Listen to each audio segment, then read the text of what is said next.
السلام علیکم ورحمۃ اللہ وبرکاتہ۔ بسم اللہ الرحمن الرحیم۔ خواتین و حضرات، آج کے خبر نامے کے ساتھ خلیق الرحمن آپ سے مخاطب ہے۔ آج ہفتے کا دن ہے اور جمادی الثانیہ کی 18 تاریخ ہے اور 2024 دسمبر کی 21 تاریخ ہے۔ مدارس قانون پر حکومت اور JUI میں مذاکرات کامیاب، 2 روز میں نوٹیفیکیشن جاری کرنے پر اتفاق۔ JUI وفد کی وزیر اعظم سے ملاقات، اسپیکر ایاز صادق، وزیر قانون اعظم نذیر تارڑ، رانا ثنا عطا تارڑ، پیپلز پارٹی کے راجہ پرویز اشرف اور قمر زمان قائدہ کی بھی شرکت۔ وزارت قانون اس معاملے کو آئین اور قانون کے مطابق حل کرے گی، وزیر اعظم کی یقین دہانی۔ ہمارا مطالبہ مان لیا گیا، 1 آدھ دن کے اندر جلد خوشخبری ملے گی، مولانا فضل الرحمان۔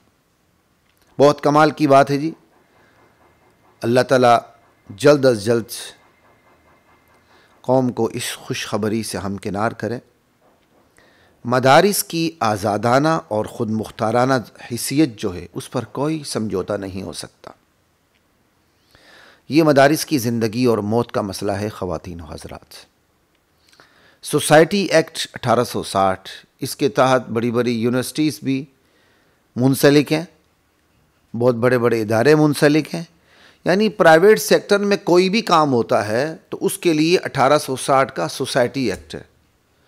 اب اگر یہ اپنی کوئی ڈانس پارٹی رجسٹرڈ کروانا چاہتا ہے تو سوسائٹی ایکٹ پہ چلا جائے، مدارس جانا چاہتے ہیں تو کر لے۔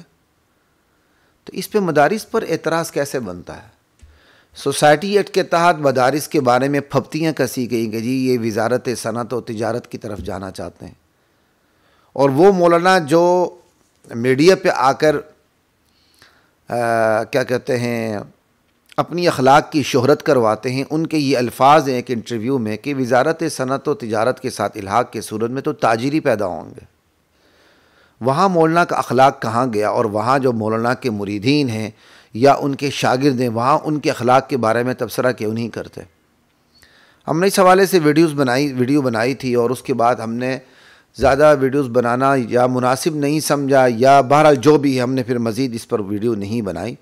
لیکن بہرحال ہم مدارس بل کے حوالے سے اپنے جمہور کے ساتھ، اپنے علماء کے ساتھ کھڑے ہیں اور انشاءاللہ کھڑے رہیں گے۔ اس سلسلے میں جس نے جو پھپتیاں کسنی ہیں وہ کس لے، اس سے مدارس پر کوئی فرق پڑنے والا نہیں۔ وزارت تعلیم کے ساتھ ہم منسلک ہونے نہیں جا رہے، ہمارے بعض مدارس ماتحت ہونے جا رہے ہیں، چاہے وہ منسلک کا لفظ استعمال کر لیں، لیکن وزارت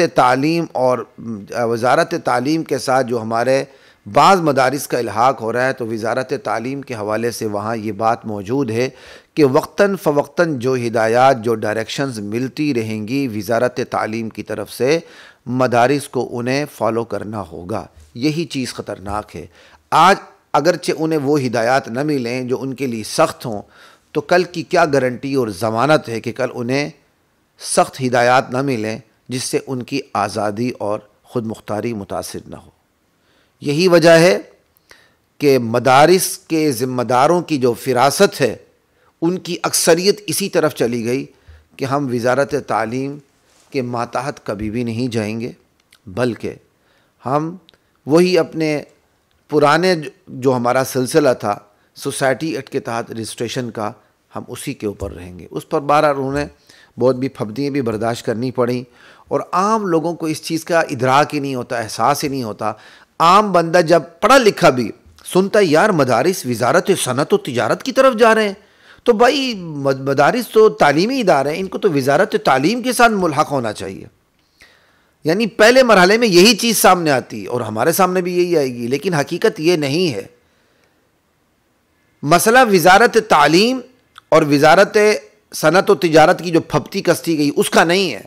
مسئلہ یہ ہے کہ مدارس کی آزادی اور خود مختاری کیسے برقرار رہے گی۔ وزارت تعلیم کے ساتھ منسلک ہونے کی صورت میں، چاہے وہ آپ منسلک کا لفظ کہیں، ماتحت نہ کہیں، مدارس کی آزادی اور خود مختاری پر سوال اٹھتا ہے۔ اور 1800 سوسائٹی کا جو ایکٹ ہے اس کے تحت رجسٹریشن ہو مدارس کی، تو اس پر مدارس کی آزادی اور خود مختاری متاثر نہیں ہوتی۔ اور بھی اس کے اندر بہت سی ٹیکنیکلٹیز ہیں۔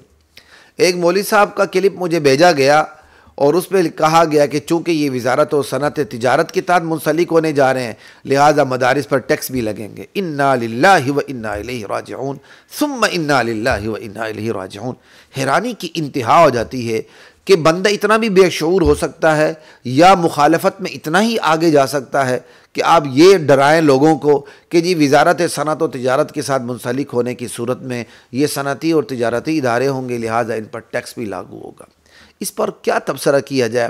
ہمارے بعض ذمہ دار ایسے آ جاتے ہیں، پھر ہم بھی زبان کھولتے ہوئے تحفظات محسوس کرتے ہیں کہ یار کہیں ہم اپنے علماء کی توہین نہ کر بیٹھیں، لیکن یہ کوئی طریقہ کار نہیں ہے۔ بہرحال اللہ اکبر۔ آگے چلتے ہیں۔ دوسری اہم ترین خبر جو ہیڈ لائن ہے اخبارات کی، وہ جو میرے سامنے اخبار ہے اس کی، خیبر پی کے یعنی کے پی کے میں کرم فریقین سے اسلحہ جمع بینکرز ختم کرنے کا فیصلہ، 1 فروری تک علاقے کو ہتھیاروں سے پاک کر دیا جائے گا، دونوں فریق 15 دنوں میں لائحہ عمل دیں گے، زمینی راستہ وقفے سے کھولا جائے گا، کرم معاملے پر سیاست چمکانے کی اجازت نہیں دی جائے گی۔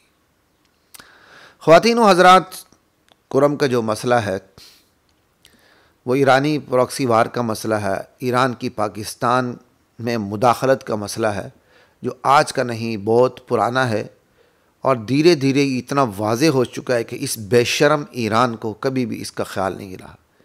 کلبھوشن چابہار کی طرف سے آیا انڈیا کا جاسوس، انڈیا کے جاسوسوں کو ایران ہی مکمل طور پر فیسیلیٹیٹ کرتا ہے ریاست پاکستان کے خلاف، اور ایران اپنے ہمدردوں کے کاندھوں پر سوار ہو کر پاکستان میں پراکسی وار کھیلتا ہے۔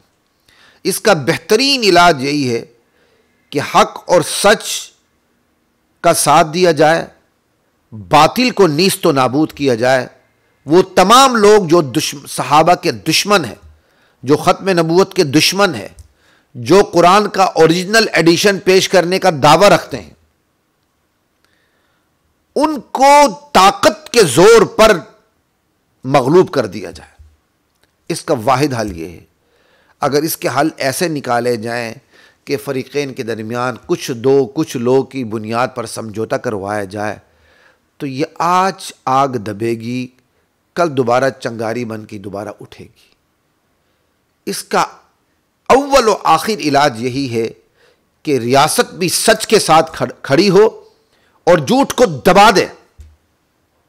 اہل سنت کے ساتھ جو یہ ظلم ہو رہا ہے، عالم اسلام کے ساتھ، مسلمانوں کے ساتھ، اس ظلم میں ایران شریک ہے، اور ایران کے ایجنٹ جو ہمارے اسٹیبلشمنٹ کے اندر ہیں وہ بھی شریک ہے۔ اس کا واحد حل یہی ہے، سچ کا ساتھ لیا جائے اور جھوٹ کو دبا دیا جائے۔ فریقین کے درمیان پر برابری کی بنیاد پر جب بھی کوئی سمجھوتا ہوگا وہ عارضی سمجھوتا ہوگا۔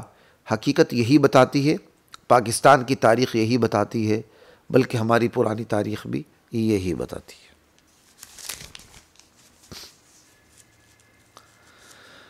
سپریم کورٹ کے حوالے سے خبر ہے کہ آئینی بنچز میں ججز تعیناتی کے لیے قواعد بنایا جائے۔ جسٹس منصور علی شاہ، پہلی نامزدگیاں قواعد کے بغیر ہوئیں، اب ایسا نہ ہو، خفیہ اداروں کی رائے نہ لی جائے، نفسیاتی ٹیسٹ لیا جائے۔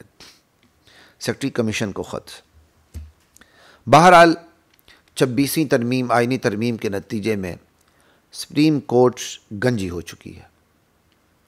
پاکستان میں انصاف پہلے ہی تنزل کا شکار تھا۔ 26ویں آئینی ترمیم کے بعد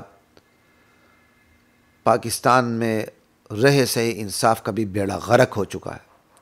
جب تک انصاف کے اداروں کو آزاد اور خود مختار نہیں کیا جاتا اور اس کے اندر سے سیاسی اور غیر سیاسی اور پس پردہ قوتوں کا عمل دخل ختم نہیں کیا جاتا، اس وقت تک ملک میں بہتری نہیں آ سکتی۔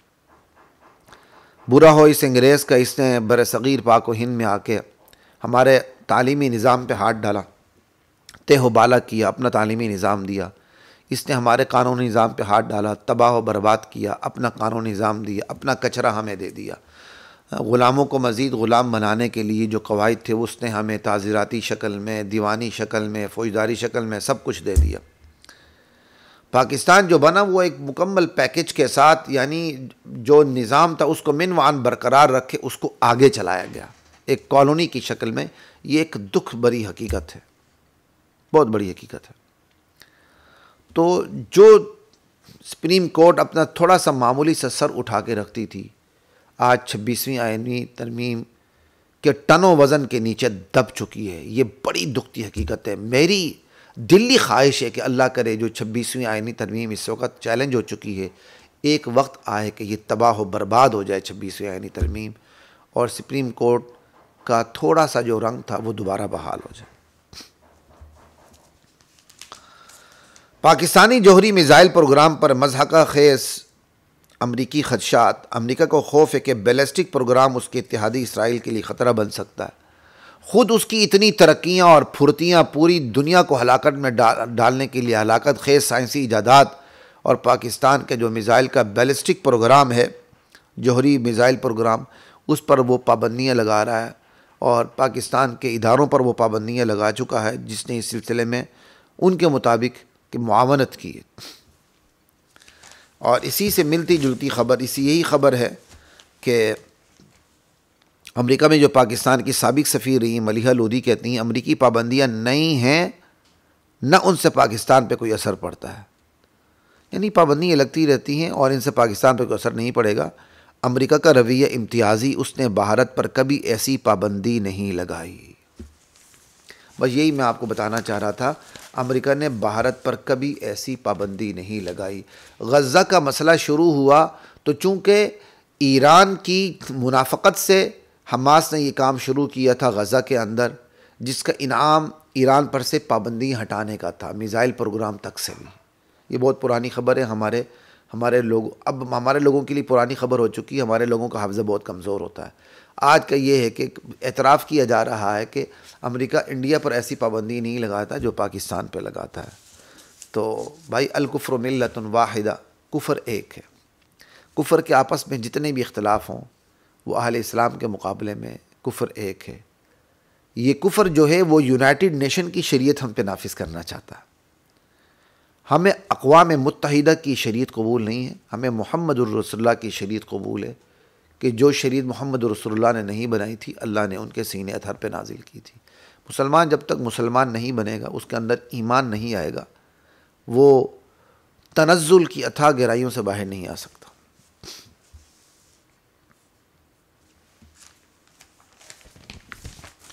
مدارس ہی کے حوالے سے خبر ہے، مدارس رجسٹریشن، جماعت اسلامی کے امیر حافظ نعیم الرحمن کہتے ہیں کہ فضل الرحمن اور ہمارا موقف مختلف ہے۔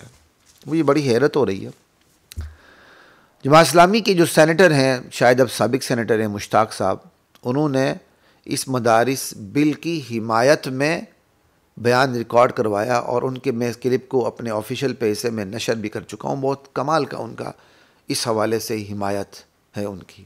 لیکن جماعت اسلامی ہی کے حافظ نعیم صاحب کہہ رہے ہیں کہ فضل الرحمن صاحب اور ہمارا موقف مختلف ہے۔ میں یہاں پر صرف اتنا ہی کہنا چاہوں گا، جب سے حافظ نعیم صاحب جماعت اسلامی کے امیر بنے ہیں، مجھے جماعت اسلامی اور خصوصاً علماء دیوبند کی جماعتوں کے اندر دھیرے دھیرے دوریاں بڑھتی ہوئی نظر آ رہی ہیں۔ قاضی حسین احمد مرحوم کے دور میں جماعت اسلامی اور دیوبند کی جماعتوں میں دوریاں کم سے کم ہوتی چلی گئی تھیں، جو اب میرے خیال میں حافظ نعیم الرحمن صاحب کی امارت کے بعد یہ اب دوریاں دوبارہ بڑھنی شروع ہو گئی ہیں۔ شاید یہ مزاج کا فرق ہوتا ہے۔ اللہ تمام دینی جماعتوں کو ایک پلیٹ فارم پر صحیح موقف کے ساتھ جمع ہونے کی توفیق عطا فرمائے۔ حافظ نعیم صاحب کی جماعت اسلامی کے ایک پیج سے، ان کی خواتین کا پیج ہوگا یا جو بھی ہوگا، کہ حافظ نعیم صاحب کی ایک تصویر چھپی تھی، یہ ایسا لگتا تھا جیسے کسی یونیورسٹی کا تاجرانہ اشتہار ہے، کہ حافظ نعیم صاحب ایسے کر کے کھڑے تھے اور پیچھے لڑکیاں کھڑی تھیں، اور تعلیم نسواں کے بارے میں ایک اشتہار تھا۔ اس پر میں نے چھوٹا سا کمنٹ دیا تھا، لگتا نہیں ہے کہ یہ جماعت اسلامی کا اشتہار ہے، اگر ہے تو یہ خناسیت ہے۔ کہ قوم کی بیٹیوں کو سامنے کر کے لانا اور تصویر اتارنا، یہ کون سی آپ تعلیم دے رہے ہیں؟ تو پھر آپ میں اور دیگر سیاسی جماعتوں میں کیا فرق ہوا؟ بہرحال میری چھٹی حص یہی کہتی ہے، میری فراست یہی کہتی ہے کہ حافظ نعیم صاحب کے امیر بننے کے بعد جماعت اسلامی اور دیوبند کی جماعتوں میں فاصلے بڑھتے جا رہے ہیں۔ پولیو ٹیم پر حملہ، 6 گرفتار، قطرے نہ پلانے پر شہری کے خلاف مقدمہ کراچی۔ فیملی نے پولیو ورکرز پر تشدد کیا، ڈیفنس میں احسان نے پولیس سے بدتمیزی کی۔ اللہ اکبر۔ خواتین و حضرات، سوال یہ ہے کہ پاکستانی قوم پولیو قطروں کے بارے میں تحفظ کا شکار کیوں ہے؟ خواتین و حضرات، ایک جملے میں اس کا جواب یہ کہ یہ تحفظ کا شکار اس لیے کہ پولیو کے قطرے پاکستان میں نہیں بنتے۔ کفری طاقتیں آپ کے پولیو قطروں کو پیک کر کے پاکستان میں بیچتی ہیں اور اس سیل کو توڑ کے انہی پولیو قطروں کو پلایا جاتا ہے۔ بہرحال جب یہ صورتحال ہوگی تو پاکستانی قوم تحفظ کا شکار ہوگی، اور اس کا تحفظ کا شکار ہونا بالکل 110% برحق ہے۔ ریاست پاکستان کے اندر اپنے ہی ڈاکٹروں کی نگرانی میں پولیو قطرے تیار کیوں نہیں کرتی؟ جو مملکت ایٹم بم تیار کرتی ہے، جو مملکت میزائل کا ایسا پروگرام رکھتی ہے کہ امریکہ کا جیسا فرعون ڈر جاتا ہے اور پابندیاں لگاتا ہے، وہ مملکت پولیو کے قطرے خود تیار کیوں نہیں کرتی؟ میرا سوال یہ ہے۔ وہ کفری طاقتیں جو آپ کو 100 روپے قرضہ دے کر اس کو امداد کا لیبل لگا کر آپ سے ہزاروں روپے بدلے میں سود وصول کرتے ہیں، وہ آپ کو پولیو کے قطرے مفت کیوں بیچتے ہیں؟ ہمیں آج تک یہ بات سمجھ نہیں آئی۔ پاکستانی جو ڈاکٹرز ہیں، فارماسسٹ ہیں، میڈیکل کے ادارے ہیں، بیٹھے اپنے پولیو قطرے خود تیار کریں، خود پلائیں، پھر انشاءاللہ دیکھیں کوئی ریزسٹنس نہیں ہوگی، مزاحمت نہیں ہوگی انشاءاللہ العزیز۔ جو پاکستان کے قابل اعتماد میڈیکل ادارے ہیں، ڈاکٹرز ہیں، جن میں دیندار ڈاکٹرز کی بھی صحیح نمائندگی موجود ہو، پھر وہ سٹیمپ لگا کر دے دے کہ یہ پولیو قطرے بالکل ٹھیک ہیں، اس میں کوئی فیملی پلاننگ کے اجزاء بھی شامل نہیں ہیں، بانجھ پن کے اجزاء بھی اس کے اندر شامل نہیں ہیں، دماغ کو کمزور کرنے والی یا نفسیاتی بیماریوں میں مبتلا کرنے والی چیزیں بھی شامل نہیں ہیں۔ پاکستانی دیندار ڈاکٹرز کا بورڈ بیٹھے، فارماسسٹ کا بورڈ بیٹھے، میڈیکل اداروں کا بورڈ بیٹھے، وہ اپنے سائن کریں، سٹیپ لگائیں، قوم کو بتائیں۔ میرے خیال میں ایک بھی پاکستانی فرد ایسا نہیں ہوگا جو تحفظات کا شکار ہوگا۔ آج اگر پاکستانی قوم پولیو قطروں کے بارے میں تحفظات کا شکار ہو رہی ہے، پولیو ورکرز کے ساتھ لڑ رہی ہے، تو اصل میں اس کا قصور وہ ریاست کا ہے، سیاست کا اور ہماری موجودہ قیادت کا ہے، جن کی وجہ سے سیل پیک پولیو قطرے باہر سے آتے ہیں، یہودیوں کے بنائے ہوئے، کافروں کے بنائے ہوئے پاکستان میں آتے ہیں، ان کو کھولا جاتا ہے اور ہمارے بچوں کو پلایا جاتا ہے۔ تو بہرحال پاکستانی قوم کے تحفظات کا سامنے آنا 100% درست ہے۔ یہ تحفظات ختم کرنے کے لیے ریاست کو سر جوڑ کے بیٹھنا ہوگا اور ان کی مقتدرہ قوتوں کو فیصلہ کرنا ہوگا کہ جو پولیو کے قطرے ہیں واقعی اس قوم کو آپ نے پلانے ہیں تو یہیں تیار کیے جائیں، ان کی مینوفیکچرنگ یہیں ہو، ان کی تیاری یہیں ہو اور ان کا مٹیریل یہیں سے ہو، اور یہیں کہ ہمارے جو دیسی ڈاکٹر ہیں جس میں دیندار ڈاکٹرز بھی شامل ہوں، وہ کیا کہتے ہیں اس کی گارنٹی دے، پھر آپ پلائیں۔ انشاءاللہ آپ کو ایک پاکستانی بھی نہیں ملے گا جو پولیو قطرے کی مخالفت کرے۔ اگر آج پولیو قطروں کے تحفظات کا اظہار ہو رہا ہے تو دراصل سوال اٹھتے ہیں لوگوں کے دلوں میں، تو وہ پھر ان کی اولاد کا مسئلہ ہوتا ہے، وہ تحفظات کا شکار ہو جاتے ہیں۔ اس لیے حکومت کو عوام سے گلہ کرنے کا کوئی حق نہیں پہنچتا۔ سیشن کورٹ کے باہر فائرنگ، یہ گجرانوالہ کے کرائم رپورٹرز کی رپورٹ ہے۔ کرائم رپورٹر کی رپورٹ ہے کہ سیشن کورٹ کے باہر فائرنگ، پیشی پر آیا شخص قتل، ملزم گرفتار۔ گکھڑ کا رہائشی افزان دوہرے قتل کیس میں پیشی پر آیا تھا، مانی نے گولیاں مار دیں۔ ملزم لاش کو ٹھڈے مار کر بے حرمتی کرتا رہا، سیشن کورٹ سیکورٹی اہلکاروں نے پکڑ لیا۔ ملزم قتل کے بعد للکارے مارتا رہا، لاش کو ٹھڈے مار کر بے حرمتی کرتا رہا۔ خواتین و حضرات، سوال یہ ہے کہ عموماً قتل جو ہوتے ہیں وہ ہائی کورٹ کے باہر تو خیر کم ہوتے ہیں، لیکن سیشن کورٹس کے باہر ایسے واقعات زیادہ پیش آتے ہیں۔ کیوں؟ اس لیے کہ عوام کا اعتماد کم و بیش ہر ادارے سے اٹھ چکا ہے۔ جب قتل تک کے فیصلے 30 سال تک نہیں ہوں گے، بھگتائے جائیں گے، اور جو مقتول کے ورثاء ہیں، مظلوم ہیں، وہ بھی پیشیوں پر مجبور ہوں گے، وہ بھی وکیلوں کی فیس ادا کرنے پر مجبور ہوں گے، اپنا وقت برباد کرنے پر مجبور ہوں گے، تو ان کے پاس شارٹ کٹ یہی ہوگا کہ وہ خود عدالت بنے، خود قاضی بنے، خود گواہ بنے اور خود مدعی بنے، اور پھر خود ہی جلاد بنے۔ اس صورتحال سے نکلنے کا طریقہ یہی ہے کہ پاکستان کے عدالتی نظام کو آزادی اور مختاری دی جائے، اور اسلام کے خالص دیوانی، تعزیراتی، انتظامی، فوجداری قوانین کا نفاذ ہو، تو انشاءاللہ یہ نوبت نہیں آئے گی۔ عوام اس نوبت تک پہنچی ہے تو اس میں عوام کا قصور کم اور ریاست کا قصور زیادہ ہے، جس نے ریاست بننے کے بعد آج تک اسلامی قوانین کی تنفیذ نہیں کی، اسلامی قوانین سے یہ آج تک غداری کرتی چلی آ رہی ہے۔ آخری خبر جو کل کی خبر ہے، کل ہم نے پروگرام نہیں کیا تھا، جمعہ کا دن تھا، ہماری اپنی مصروفیات ہوتی ہیں، اس میں سے صرف ایک خبر آپ کے سامنے رکھنے لگا ہوں۔ بڑی اچھی خبر ہے اور بڑی خوشی کی خبر ہے۔ وہ یہ ہے کہ بنگلہ دیش کے چیف ایڈوائزر کہتے ہیں پاکستان کے ساتھ 1971 سے آگے بڑھنا چاہتے ہیں۔ بنگلہ دیش میں پاکستانی سامان کے مکمل معائنے کی شرط پاکستانیوں کے لیے خصوصی جانچ پڑتال ختم کرنے پر شہباز شریف کا اظہار تشکر۔ خواتین و حضرات، چند دنوں سے جو یہ خبریں مل رہی ہیں کہ دو سگے بھائی جو حالات کی وجہ سے جدا ہو گئے تھے، بنگلہ دیش اور پاکستان، دوبارہ قریب سے قریب تر آ رہے ہیں۔ یقین کریں اتنی خوشی ہو رہی ہے۔